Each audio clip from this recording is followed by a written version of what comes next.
And sticking on with India, because I spoke about some of the companies that are shutting down.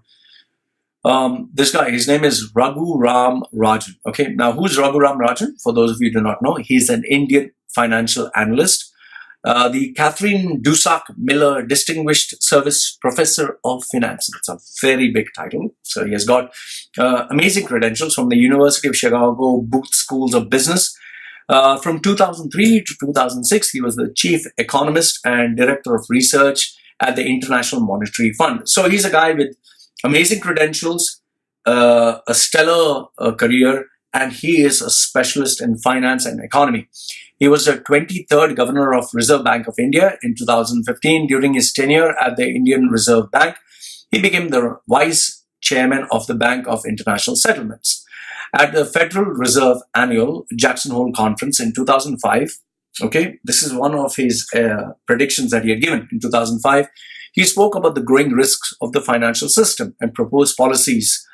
Former US Treasury Secretary, that is Lawrence Summer, laughed at his warnings, called him misguided, and he branded Rajan as a Luddite, Luddite. I don't know what it means. Okay.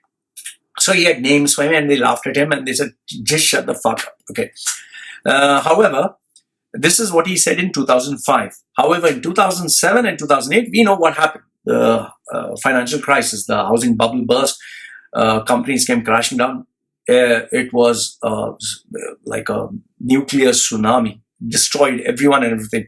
Rajan's views came to be seen as the precinct for what he what he spoke about. And he was featured in the Academy Award-winning documentary Inside Job 2010. Okay.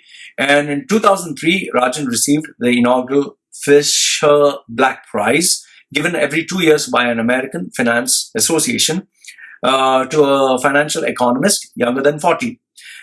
He has made the most significant contribution to the theory and practice of finance. Okay. And he's also the author of Fault Lines, How Hidden Fractures Still Threaten the World Economy, which won the Financial Times Goldman Sachs Business Book of the Year 2010.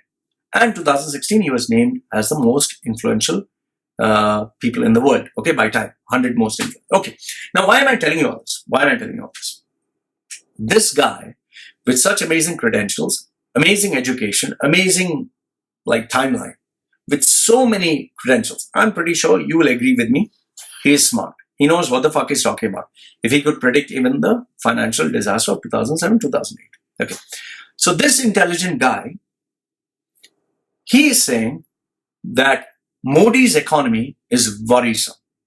He's saying that he has called for pressing reforms, and he has said that we need to have a fresh look at the way GDP is calculated. In fact, he issues a strong warning for Modi's government on how the economy is being run.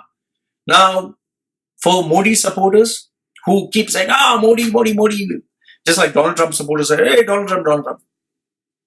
I understand your passion, your support for Modi. I understand your dedication to him. Just as Americans love some, not all, love Donald Trump. There are some Indians who love Modi. But all I'm requesting is stop being so, having such a bias whereby you're not willing to look at the bigger picture, not willing to look at the other side of the argument, not willing to look at a criticism at all. It's like having the child and believing my child is perfect. My child is perfect. My child can never make a fault. Some parents are there who feel their children are like gods and they are God's gift to mankind. They can't see a fault, and how the child grows up to be one of the worst kids on the planet. The same way, don't believe in a leadership, in a human being so much that you believe that he cannot make a fault. Modi is taking the economy towards a very dangerous precedent. And end of the day, keep in mind, it's a game of politics. When Modi and Donald Trump hold hands, it's not that they are in love with each other, that they are buddy-buddy. No, they're playing a game. The reason why US is holding India's hand and not Pakistan's hand is because India is more beneficial to Donald Trump for its votes than Pakistan. And Pakistan is bankrupt, so no country in the world is giving it a fuck of importance because they're bankrupt. However, if Pakistan was fucking rich, boatloads rich, they would say fuck you to India. Just look at the game. US, who was responsible for the September 9/11 attacks? It was not Iran. It was not Syria. It was not in Taliban. It was Saudi nationals. But look at the relationship US has with Saudi. They allow them to invest. They allow them to bring in cash. But they keep attacking Iran. What did Iran do for US? Nothing. Saudi did. But they don't mind. So the point I'm trying to tell you is it's a game of politics. Please don't get so obsessed by your own political parties or views that you don't look at the larger picture.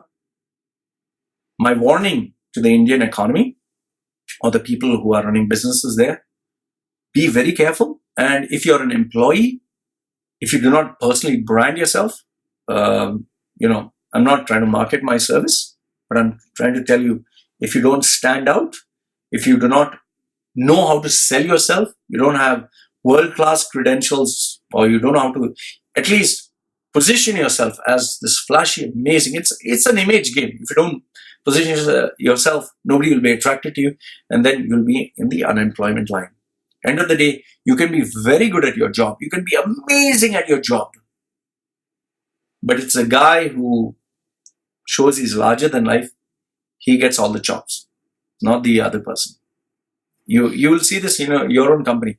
It's not the guy who works the hardest, but the guy who plays the smartest is the one who's at the top, who plays the game of politics, who shows the larger than life image. Because under him are guys who work like dogs. Modi and Donald Trump are classic examples of this. They've worked very well on their PR, very well on the image.